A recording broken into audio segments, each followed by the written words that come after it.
My name is Morgan Bailey, and at 32 years old, I've become the black sheep of my affluent family. Every summer, we gather at Aunt Sylvia's estate where I endure pitying looks and whispers about my wasted potential. What they don't know is that beneath my deliberately understated appearance lies a secret success that would silence their judgment forever. This year would be different this year. They'd finally see me. Before I tell you how my helicopter landed on their perfectly manicured lawn, let me know where you're watching from in the comments. Hit that like button and subscribe if you've ever been underestimated, because trust me, what comes next is worth sticking around for. The Bailey family name carries weight in certain circles: banking, real estate, old money. My cousins would casually drop our family name at social gatherings, watching as doors magically opened. That power never extended to me, though. My father had been the artistic one of the Bailey siblings, a talented architect who married my mother, a kindergarten teacher with no prestigious lineage to speak of. When they passed, my grandmother took me in. Grandma Evelyn lived modestly on her teacher's pension in a small two-bedroom house across town from the Bailey estates. She gave me love, stability, and values, things my extended family seemed to consider secondary to achievements and acquisitions. The annual gathering at Aunt Sylvia's sprawling mansion was a tradition I came to dread. The estate sat on 15 acres of meticulously landscaped grounds with a pool house larger than most people's entire homes.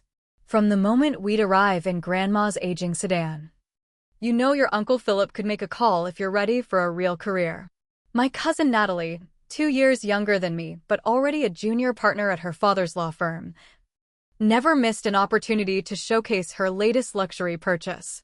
"Morgan, what do you think of my new watch?" "It's a Patek Philippe. I closed the Henderson merger last month and treated myself." Her brother Jason, who managed a division of the family's investment firm, was worse. "The tech bubble's going to burst again, Morgan. Glad you're just doing that small-scale stuff. Nothing to lose, right?" He'd say it with a smile that never reached his eyes, a drink from the top shelf in his hand. The Bailey path was clear: Ivy League education, connections through the family network, and a respectable career in finance, law, or medicine. I'd strayed by majoring in computer science at a state school, while I'd received a partial scholarship. It wasn't MIT or Stanford, so it might as well have been a community college in my family's eyes. Such a shame. I'd overheard Aunt Sylvia telling Uncle Philip once. Morgan had potential before Evelyn filled her head with middle-class aspirations. What my family never understood was that I had aspirations far beyond their prescribed path. While they were accumulating the expected trappings of upper-class success, I was quietly building something from nothing. After college, instead of taking the generous, entry-level position Uncle Philip offered at his firm, which would have meant fetching coffee while being reminded of my charitable appointment, I partnered with my CLA, Smate Tyler, to build specialized security software. We saw a gap in the market for financial institutions needing custom protection against emerging cyber threats. The family's reaction was predictable. A startup. Aunt Sylvia had laughed delicately during that year's gathering. How quaint. I suppose everyone needs a hobby before settling down to real work. For 5 years, I endured their dismissal. Last year's gathering had been particularly humiliating. At 31 years old, I was seated at the kids' table for dinner while my younger cousin Natalie sat with the adults, discussing her recent promotion. When I'd tried to join a conversation about market trends, something I was actually knowledgeable about, Uncle Philip had patted my hand. "Let's leave the complex discussions to those actually in the industry, shall we?" That night, sitting in Grandma's guest room, I made a decision. By next year's gathering, they would see me, truly see me for the first time. No more hiding my success out of some misguided hope for their genuine approval. I was done diminishing myself to make them comfortable, creating security protocols for a simulated banking system. While other teams delivered the basic requirements, Tyler and I developed something that caught our professor's attention. "You two see problems differently," Professor Hamilton had said, reviewing our work. "This approach to multilayered authentication is innovative." Tyler and I became inseparable study partners, staying up late discussing the vulnerabilities in existing security systems. We'd read about data breaches at major corporations and financial institutions, seeing patterns that others missed. What if we created something that adapted to behavioral patterns? That conversation became the foundation of Baileychin Security Solutions, though at the time, it was just an idea scribbled on coffee-stained napkins. After graduation, while my family expected me to come to my senses and join a respectable firm, Tyler and I rented a tiny one-bedroom apartment. He slept on a futon in the living room while I took the bedroom that doubled as our office. We lived on ramen noodles and the cheapest coffee we could find, pouring every dollar into developing our prototype. The first year was brutal. We approached 37 potential investors. All 37 rejected us. "Your concept is interesting," they'd say, "but neither of you has experience or connections in financial security. Too risky." What they really meant was that we didn't come from the right background or have the right names behind us. Tyler's parents were immigrants who ran a small grocery store. Mine, while from a known family, had left me nothing but an old photo album and the family's disappointment. We were down to our last 3 months of runway when I made a desperate move. Not expecting a response. To my shock, she replied within hours. "Your approach to behavioral security patterns is something I've been waiting to see. Let's meet." She introduced us to her network of financial institutions looking for better security solutions. Our breakthrough came 18 months later. Our client remained secure. The news spread quickly through the industry. Within 3 years, we grew from 2 people in a cramped apartment to 50 employees in a proper office. By year 5, we had 150 staff across 3 cities, servicing clients from regional credit unions to international banking corporations. Through it all, I told my family almost nothing. At gatherings, I kept it vague. The company's doing well. We're growing steadily. Yes, I'm still with the same computer thing. I let them believe I was making a modest living while secretly building an industry-changing company. The truth was, I wanted them to see me as I truly was. Not through the lens of my achievements. Just once, I wanted them to ask about my work because they were interested in me, not because of its prestige or profit margin. That moment never came. Instead, the dismissals continued year after year. Then, last month, everything changed. A major international cybersecurity firm approached us with an acquisition offer. $75 million, with the condition that Tyler and I stay on as executives for at least 3 years. After intense negotiations, we accepted an improved offer of $90 million, with generous stock options in the parent company. My share, $45 million, plus future earnings.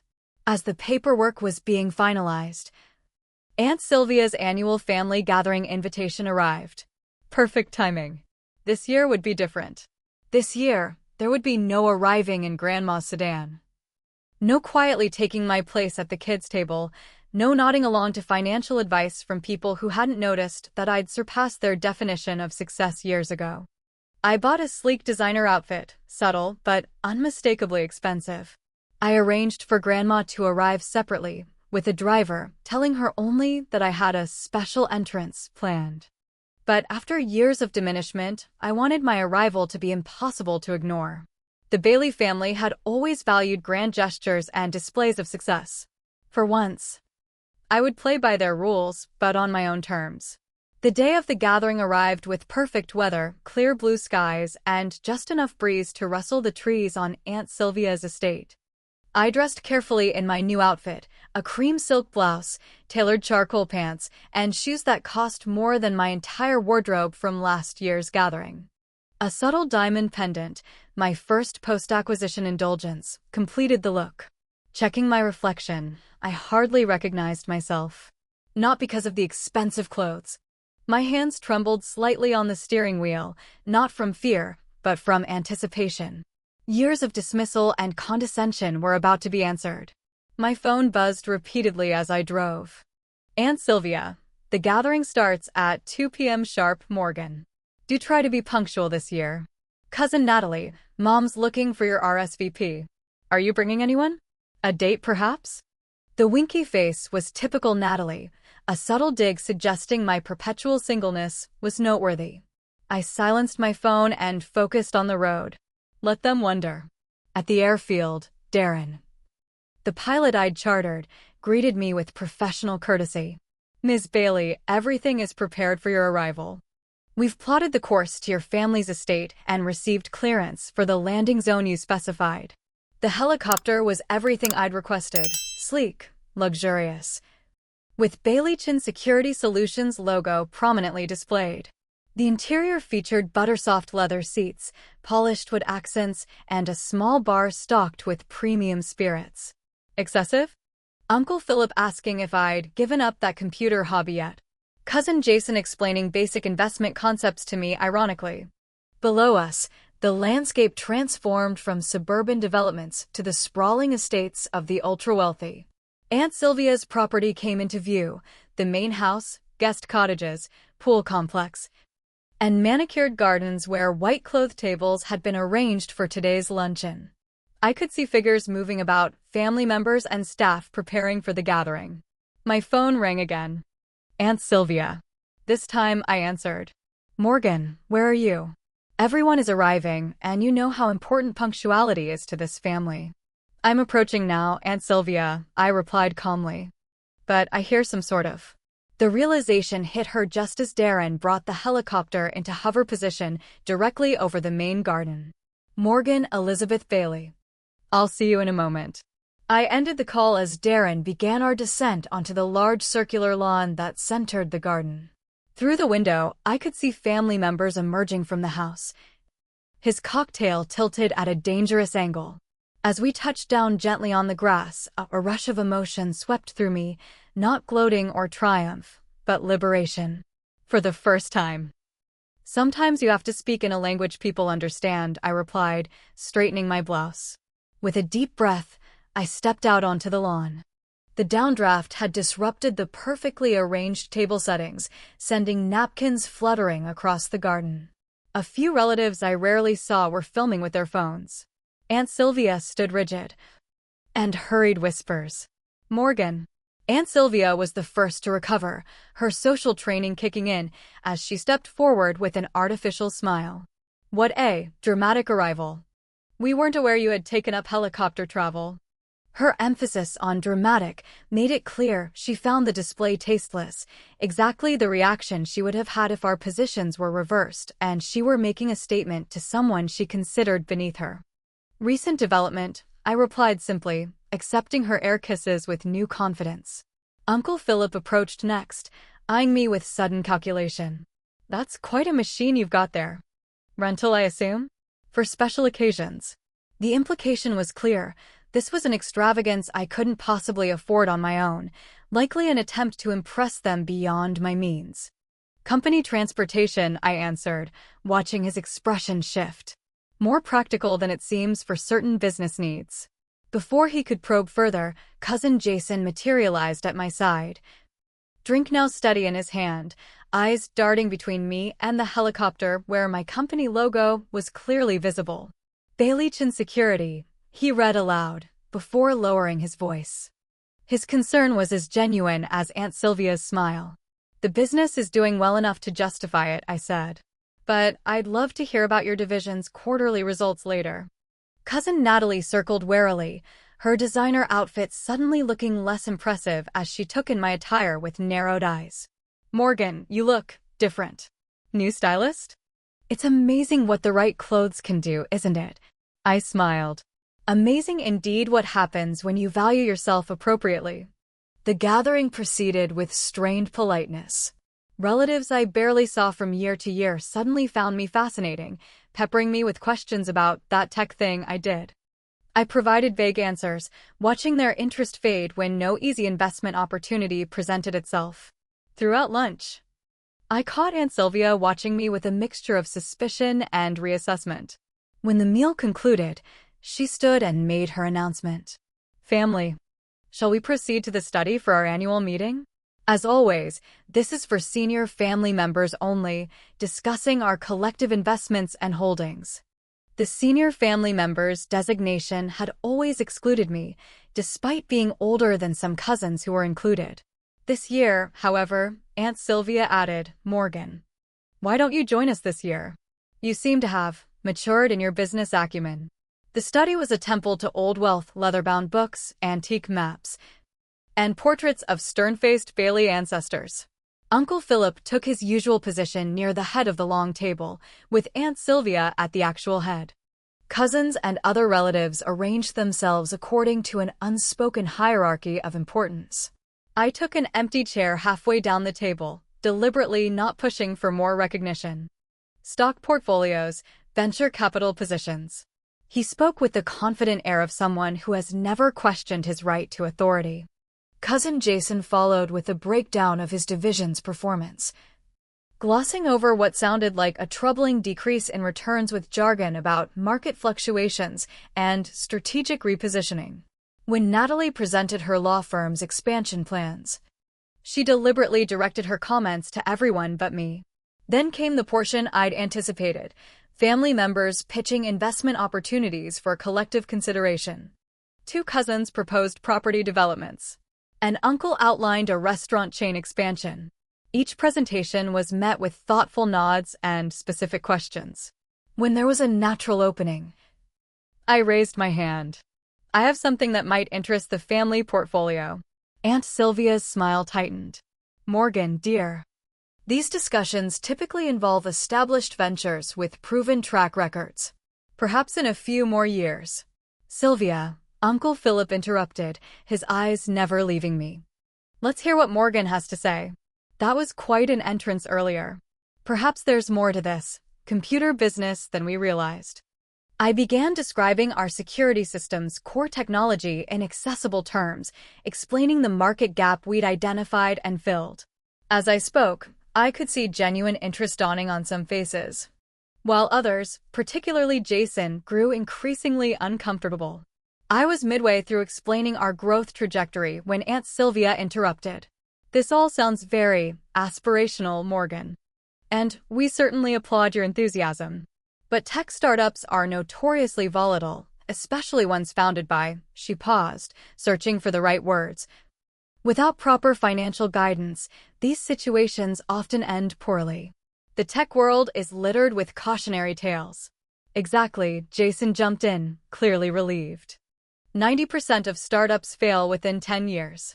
Without solid backing and experienced leadership. We're actually quite well backed, I interjected calmly. And our leadership has proven effective. Morgan, Aunt Sylvia's voice took on the patient tone one might use with a child. We only want what's best for you. Your parents would have wanted you to make prudent financial decisions, not gamble your future on trendy tech ventures. Perhaps if you'd accepted Philip's offer years ago, you'd have the foundation to understand these matters better. Around the table, heads nodded in collective agreement. The family had reached its consensus. My success, whatever its extent, was either exaggerated, temporary, or the result of lucky circumstances that would inevitably reverse without their guidance. In that moment, something shifted within me. Years of diminishment, of swallowing their judgment, of hoping for recognition that never came, it all crystallized into a calm clarity. I straightened in my chair and looked directly at Aunt Sylvia. I've listened to this family underestimate me for 15 years, I said, my voice quiet but firm. I've sat through lectures on business from people who've never built anything themselves. I've nodded along while you've discussed my potential as if it were a commodity you owned and I had squandered. The room fell silent. Faces showing varying degrees of shock at my departure from the expected script of deference. Today, that ends, I continued. Not because I arrived in a helicopter or wear expensive clothes, but because I refuse to accept your limited vision of who I am and what I can achieve. The family meeting would never be the same again. The silence in Aunt Sylvia's study hung heavy as all eyes fixed on me. I stood slowly, no longer the niece who needed their approval or feared their judgment. Baileychin Security Solutions isn't a little startup or a trendy tech venture, I began, my voice steady. It's one of the fastest-growing cybersecurity firms in the country, with a client list that includes 6 of the top 10 financial institutions in North America. I removed a sleek tablet from my bag and opened our company portfolio, displaying it on the room's large monitor. Charts showing our growth trajectory, client acquisition rates, and revenue streams appeared in crisp, undeniable detail. For 5 years, I've built this company from nothing, no family connections, no safety net, no guaranteed position waiting if I failed. My co-founder and I worked 18-hour days. Living on ramen in a one-bedroom apartment we used as both living space and office. Uncle Philip shifted uncomfortably. Morgan, no one is questioning your effort. But surely you understand that sustainable business. Our technology, I continued, speaking over him for perhaps the first time ever. We saved financial institutions more money than the entire Bailey family portfolio generated in returns. Jason's face had lost its usual smug expression, replaced by something closer to shock as he studied the figures on screen. As head of his investment division, he recognized legitimate success when he saw it, even when it came from an unexpected source. That's impressive, he admitted reluctantly. But market conditions can change rapidly in tech, without proper risk management. Which is why we accepted an acquisition offer last month, I said, pulling up the final document. Others began talking over each other. Aunt Sylvia's perfect composure cracked as she stared at the figures on screen. $90 million? Uncle Philip repeated, his voice hollow. My personal share is $45 million, plus future earnings, I stated plainly. I'm now the wealthiest individual in this room. The truth landed like a physical force. For a family that measured worth primarily through financial success, this revelation fundamentally restructured their understanding of our relationship. Aunt Sylvia recovered first, her expression transforming with remarkable speed from shock to proud recognition, as if she'd somehow been responsible for my success all along. Morgan, darling, this is wonderful news. The Bailey business acumen clearly runs strong in you after all. I didn't move toward her embrace. Does it? For 15 years, this family has treated me as the poor relation, the cautionary tale, the failure who couldn't follow the prescribed path. Not one person at this table showed genuine interest in my work or believed in my potential. That's not entirely fair, Uncle Philip protested. We offered you opportunities. You offered me a position fetching coffee and filing papers to start working my way up in a company where my cousins began in management. I corrected him. Finally spoke. Not all of us had things handed to us, Morgan. Some of us worked hard for our positions. I turned to her. I don't doubt you work hard, Natalie. I've never questioned your intelligence or dedication. The painful truth of this statement seemed to land, as several family members looked down at the table, avoiding eye contact. Cousin Jason, ever the strategist, was already recalibrating his approach. Morgan, clearly we've underestimated your business acumen. Perhaps we should discuss how your expertise might benefit the family's portfolio. I have several clients who might be interested in security solutions. I'm not looking for business connections, Jason, I interrupted gently. I'm not here to be mined for contacts now that I've proven useful. A soft knock at the door interrupted the tense exchange. Grandma Evelyn stood in the doorway, elegantly dressed and radiating quiet dignity. I hope I'm not interrupting, she said, though the twinkle in her eye suggested she knew exactly what she was walking into. Grandma, I smiled. You finally told them? Good for you, dear. The room went still again. You knew? Aunt Sylvia asked, a new edge to her voice. Of course I knew, Grandma replied simply. Who do you think has been seeing Morgan's journey up close all these years? I squeezed her hand before addressing the room again. What none of you know is that for the past 3 years, Grandma has been living in a beautiful home I purchased for her. Grandma added with unexpected mischief. Watching Sylvia offer me charity each Christmas, while I've been living quite comfortably, thank you. The revelation that Grandma had been part of this concealment clearly stung Aunt Sylvia, whose charity toward her late brother's mother-in-law had been another way of maintaining her position at the top of the family hierarchy. You've been secretly wealthy for years? Uncle Philip asked, struggling to reconcile this new reality. I've been successfully building a company for years, I corrected him. The wealth is recent, but the achievement has been ongoing while this family was writing me off. I turned to face all of them, these relatives who had shaped so much of my self-perception for so long. The hardest part wasn't the work or the risk or the constant setbacks, I said, my voice finally betraying emotion. It was coming to these gatherings year after year, being treated as less than. Knowing that no matter what I achieved, it would never be valued because it didn't fit your narrow definition of success. To my surprise, tears welled in my eyes, not from hurt, but from the release of finally speaking my truth. Do you know what that does to someone? To be constantly judged and found wanting by the people who are supposed to be your support system?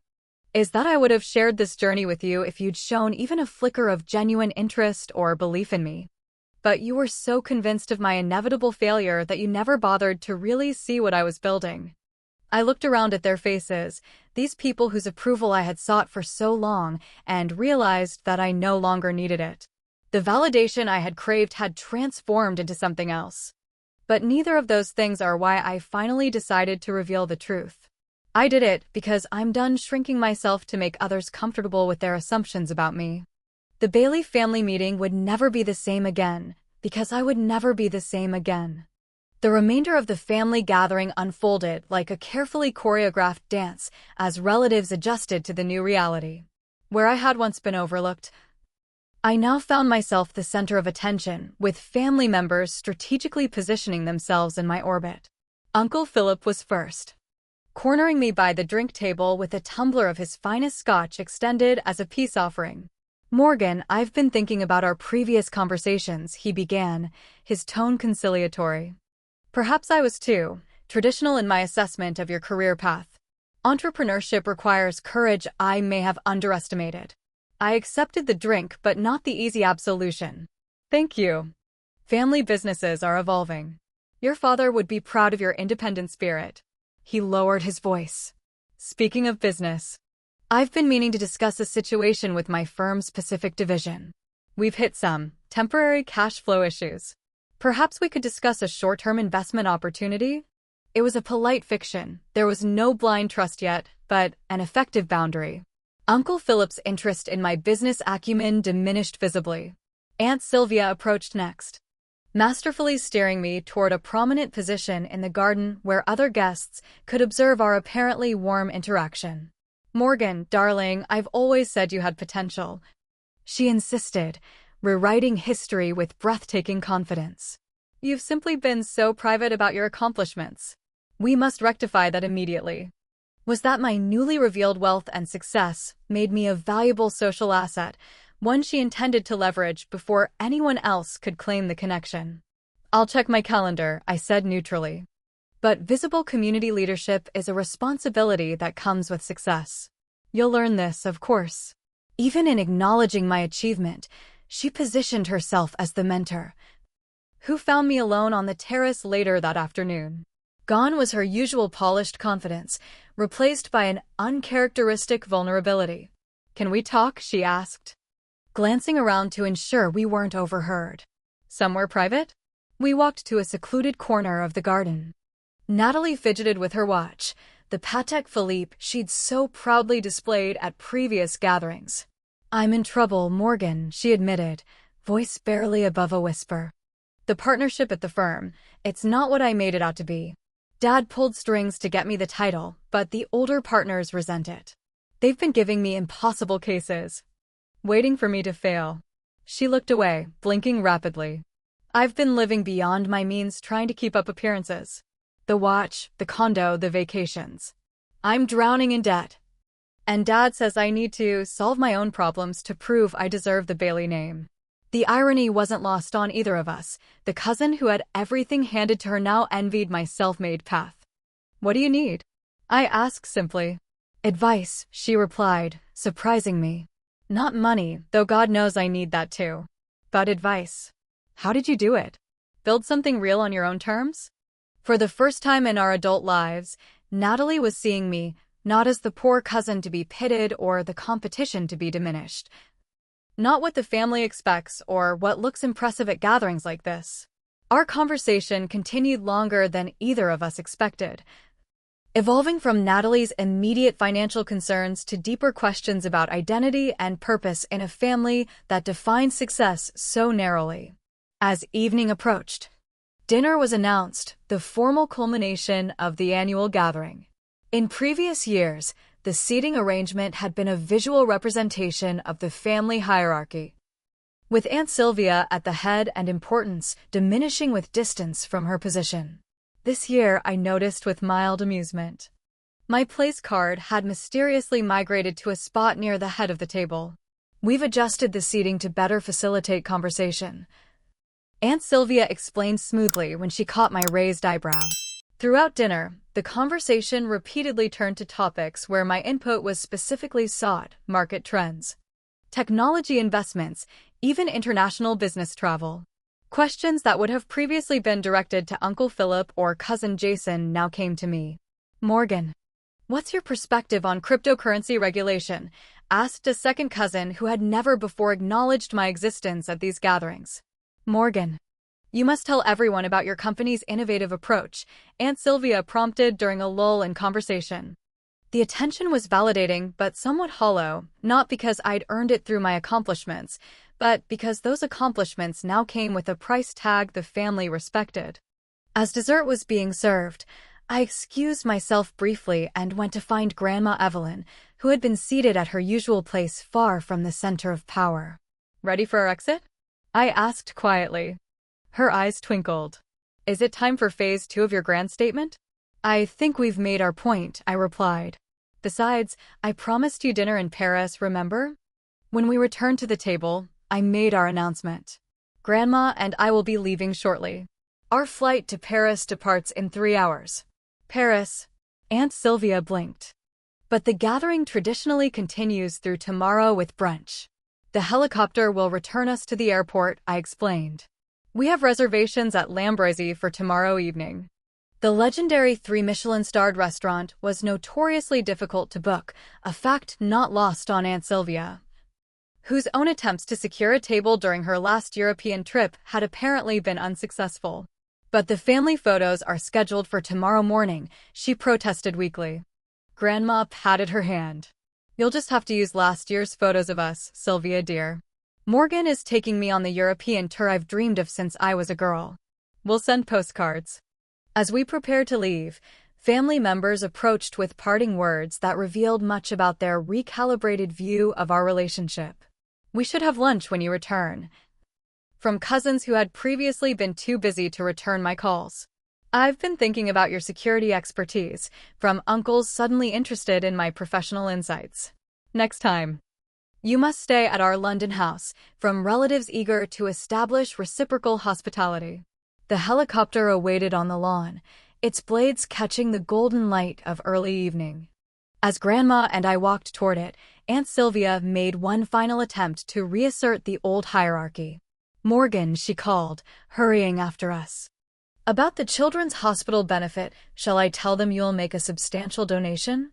The naming opportunities for the new wing start at $5 million. I turned to her with a smile that was genuine despite everything. "Aunt Sylvia, I made an anonymous donation to the Children's Hospital Foundation last year. They've already broken ground on the Pediatric Research Center." Her perfectly composed expression faltered. The Bailey name should be associated with such generosity. "Some gifts aren't about recognition," I replied simply. "You taught me that family legacy matters.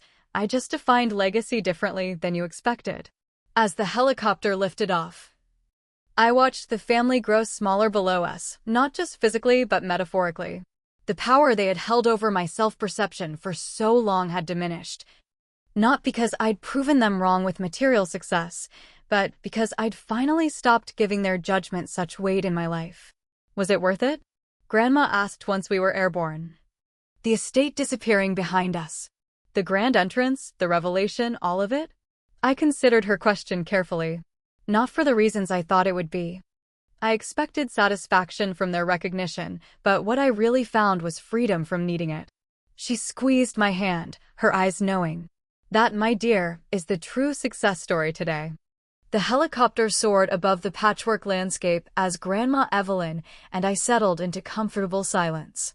Below us, Aunt Sylvia's estate grew smaller until it was just another dot in the tapestry of privilege we were leaving behind. "Your parents would be proud," Grandma said finally. her voice soft but clear against the rhythmic chopping of the blades. Not because of the money or the helicopter or impressing that bunch back there. They'd be proud because you stayed true to yourself. The mention of my parents brought a familiar ache, softer now after all these years, but never truly gone. They had been the bridge between worlds, my father with his Bailey name but artistic soul, my mother with her modest background but boundless warmth. I wish they could have seen it, I admitted. Not just the success, but the journey. They saw more than you think, Grandma replied, reaching into her handbag to retrieve a small, worn envelope. I've been saving this for the right moment. This seems like it.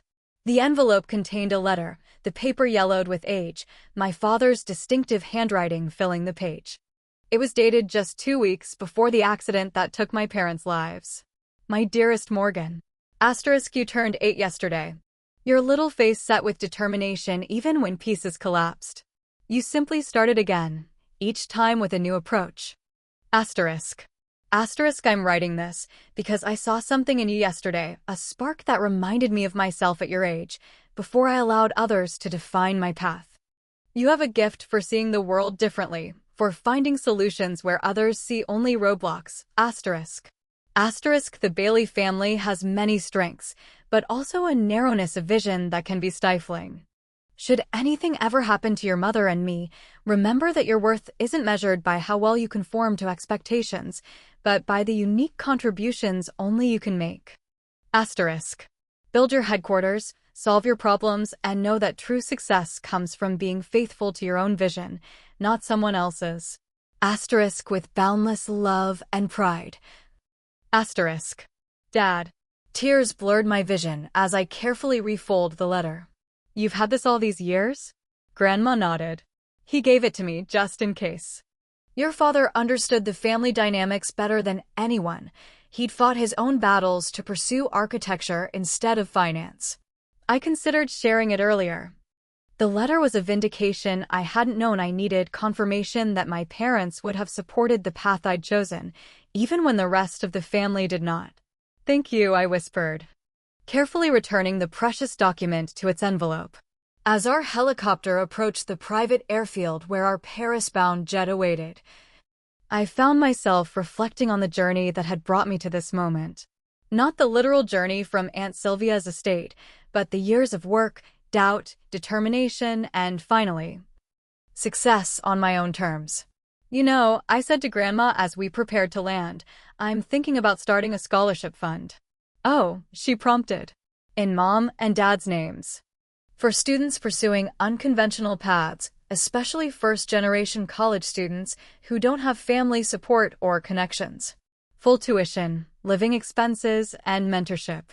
Grandma's eyes sparkled with approval. They would love that. Much better than having their names on some building. And I want to buy you that house on the lake you've always talked about. But you deserve it. You've been my rock, my champion, my true family. The only person who believed in me before there was anything tangible to believe in. The helicopter touched down smoothly. And as we transferred to the waiting car that would take us to our private jet, I found myself thinking about the future rather than the past. The family gathering had been a necessary closure, a period at the end of a chapter one needed to finish before fully embracing the next. The vindication I'd felt watching their shocked expressions had been satisfying, certainly, but it was also oddly hollow compared to the genuine fulfillment my work provided. 3 weeks later, I found myself back in my office, the Paris trip with Grandma having stretched into an impromptu tour of Europe's most beautiful cities. The company integration with our new parent corporation was proceeding smoothly, with both Tyler and me maintaining leadership roles in the expanded security division. A knock at my door interrupted my review of quarterly projections. Ms. Bailey? Your 3 o'clock is here, my assistant announced. She introduced herself, her handshake firm despite her obvious nervousness. Thank you for seeing me, Ms. Bailey. I know you must be incredibly busy. Morgan, please, I corrected gently, gesturing to the chair across from me. Your professor speaks very highly of your cryptographic innovation. I was impressed by your proposal. The mentorship program had been my idea, identifying promising students from backgrounds similar to my own and offering guidance that went beyond technical skills to include navigating the often unspoken rules of the business world. I never expected to get this interview, Amelia admitted. Companies like yours usually recruit from Stanford or MIT, not state schools with average reputations. I smiled, recognizing my own past insecurities in her words. You know, talent doesn't only exist within elite institutions. Sometimes the most innovative thinking comes from people who haven't been taught to approach problems in conventional ways. As our conversation unfolded, I found myself sharing aspects of my journey I rarely discussed, not the sanitized version that now appeared in business publications, but the real struggles, doubts, and painful lessons learned along the way. The hardest part wasn't the technical challenges or even the financial uncertainty, I told her. It was believing I deserved a seat at the table when everyone around me seemed to think otherwise. Finding the courage to trust my vision when those who should have supported me were the most skeptical. Amelia nodded, understanding reflected in her eyes. My family thinks I'm wasting my time. They want me to take the safe job at the local bank, settle down near home. And what do you want? I asked. To build something meaningful. To solve problems that matter. But a specialized mentorship position that would allow her to develop her cryptographic concept with company resources. The joy and determination in her expression as she left my office reminded me why success mattered beyond personal vindication or family approval. That evening, as I prepared to leave the office, my phone buzzed with a text from Aunt Sylvia. Morgan, the Family Investment Committee is meeting next month. Your insights would be valued. Please advise if you'll attend. 6 months ago. Such an invitation would have represented the acceptance I'd long craved. Now, I recognized it for what it was, not genuine interest in my perspective, but an attempt to associate with success after the fact. I texted back. Unfortunately, I'll be launching our scholarship foundation that week. Please share my regrets with the committee. Setting the phone aside, I gathered my things and headed out.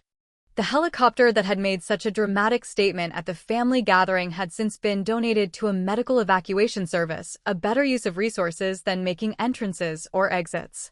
As I drove home to the comfortable but not extravagant house I'd purchased, a place chosen for its warmth rather than its ability to impress, I reflected on how differently success had manifested than I'd imagined. The true measure wasn't in helicopter entrances or shocked expressions from those who had underestimated me. It wasn't even in acquisition figures or industry recognition. It was in the freedom to define my own path.